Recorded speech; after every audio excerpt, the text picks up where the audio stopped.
Good evening, YouTube. Quant Geekery with a brief video outlining some stakes for a future video from a YouTuber that I really like. Comics by, I think it's Comics by Perch. I say that because I'm a bit tired. And he just put up a video today putting a mild case for distribution over price. He acknowledges both being major challenges to comic books selling more. I lean on price, and he says distribution. A few years ago, I made a video about price being the main thing. Unfortunately, that channel is no longer around. And if you look at the top row, those are the median sales price for comics from 1985 through 1990. Goes from 75 cents to $1.75. I do want to use 1985 as a nice touch point.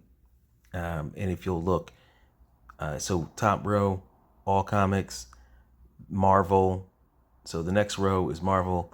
The row beneath that, starting at 75 cents, going to $1, DC.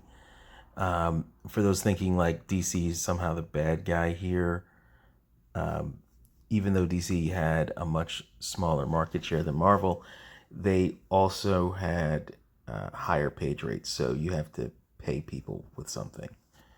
And ultimately, Marvel was able to, they had so much dominance by the late 80s, they could charge, significantly more than DC and still completely dominate on price share. And the row beneath that is Archie Comics. So you will notice that by 1990, those big three are all selling at the same price point.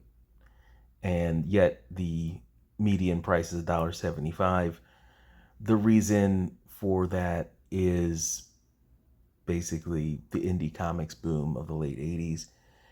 At this point, the Archie, Marvel, DC still had a large presence in newsstands, gas stations, things like that. So that is going to be part of where the conflict is. Yet the median sales figure was $1.75, suggesting that though all of those other venues were not adding that much in terms of unit count to the overall industry. They were adding it to Marvel and DC, but in the direct channel, the direct market, they could sustain a much higher price point. By the time you get to 2005, though, everything outside of the direct market is almost gone, and we're also post the comic book direct market crash of the late 90s. So that $2.99 ticket price, comic price in 2005 is very significant from a pricing perspective, but not nearly as much as I once thought. And the reason is inflation calculators. So if we use the 65-cent Marvel Archie comic book price at the end of 1985, that would come out to $1.93, August 2025. So the price for comics today, it's about $5 something, if we're being honest. Some of them are $5.99, most of them are $4.99. But if we went back 40 years, they would be the equivalent of $2.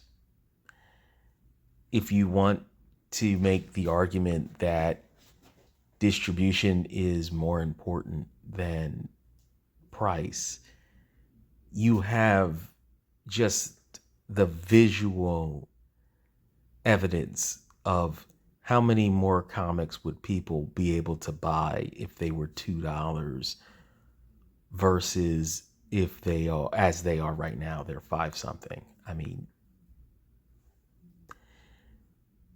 it's the reason that I think he hasn't done that video is not that he can't. It's that most arguments, when you're arguing for something being more dominant than price, you have to overcome a serious emotional response, not the politicized response. It's just these things cost way too much.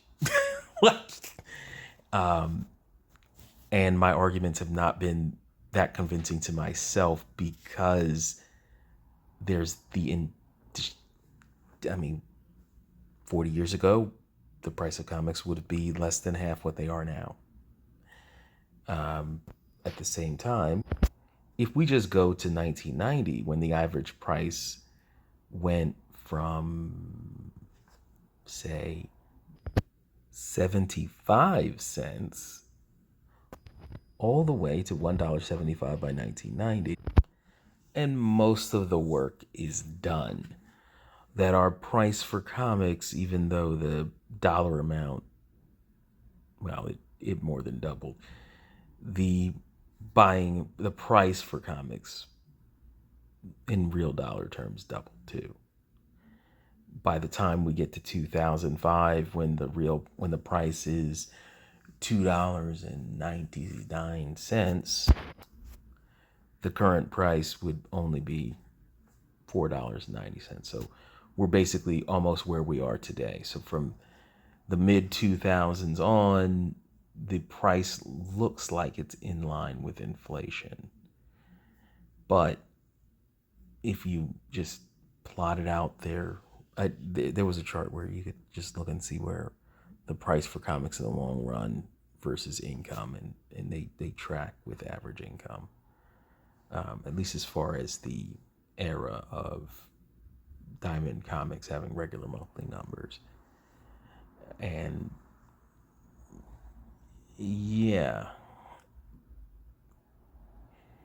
it's hard not to see that. It's hard not to conclude that if the price for comics were half what they are, that the units sold would not appreciably go up.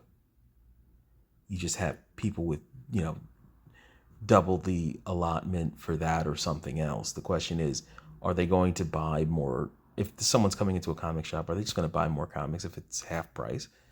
Or are they going to buy other things that they also would like to buy? All right. Have a good one.